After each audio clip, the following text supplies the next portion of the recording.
ഇപ്പോ ഞാൻ ആന്റിയുടെ കൂടെ ഓഫീസിലേക്ക് വന്നതൊക്കെ ശരിയാ. പക്ഷെ എനിക്ക് നല്ല പേടിയുണ്ട്. പ്രണവ് അടങ്ങിയിരിക്കുന്ന ആന്റിക്ക് തോന്നുന്നുണ്ടോ? നോക്ക് ശിവാനി, എനിക്കൊരു പോളിസിയുണ്ട്. മുന്നോട്ട് വെച്ച കാല് ആരെയും പേടിച്ച് നമ്മൾ പിന്നോട്ടെടുക്കരുത്. നമ്മൾ ചെയ്ത പ്രവൃത്തികൾക്കപ്പുറം നമ്മൾ ചെയ്തുകൊണ്ടിരിക്കുന്ന പ്രവൃത്തികളാണ് നമ്മുടെ വിജയം തീരുമാനിക്കുന്നത്. നിന്നെ ഞാനിപ്പോ ഓഫീസിലേക്ക് കൂട്ടിക്കൊണ്ടു വന്നതുപോലും എന്റെ ഒരു തന്ത്രമാ. നിധി രക്ഷപ്പെട്ടതോടെ ഈശ്വരമംഗലത്ത് നമ്മുടെ തലയൊന്ന് താഴ്ന്നിട്ടുണ്ട്. അതിനെ മനഃപൂർവ്വം തന്നെ ഉയർത്തിപ്പിടിച്ചില്ലെങ്കിൽ ഇനി നമ്മുടെ തലയ്ക്ക് മുകളിലേക്ക് പലരുടെയും കാലുകൾ വന്നു പതിയും, ചവിട്ടി താഴ്ത്തും പാതാളത്തിലേക്ക്. നീയൊന്ന് ആലോചിച്ചു നോക്ക്.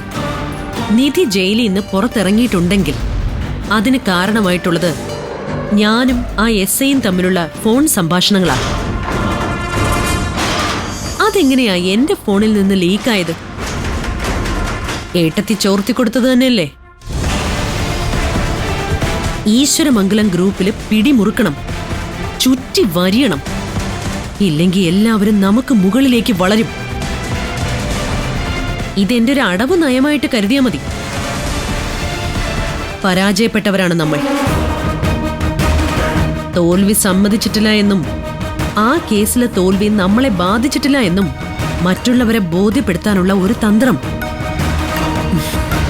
നീ ധൈര്യമായിട്ട് വാ. ഇതെന്റെ പുതിയൊരു കളിയാ. ഒപ്പം നിന്ന് തന്നാ മാത്രം മതി എനിക്ക്.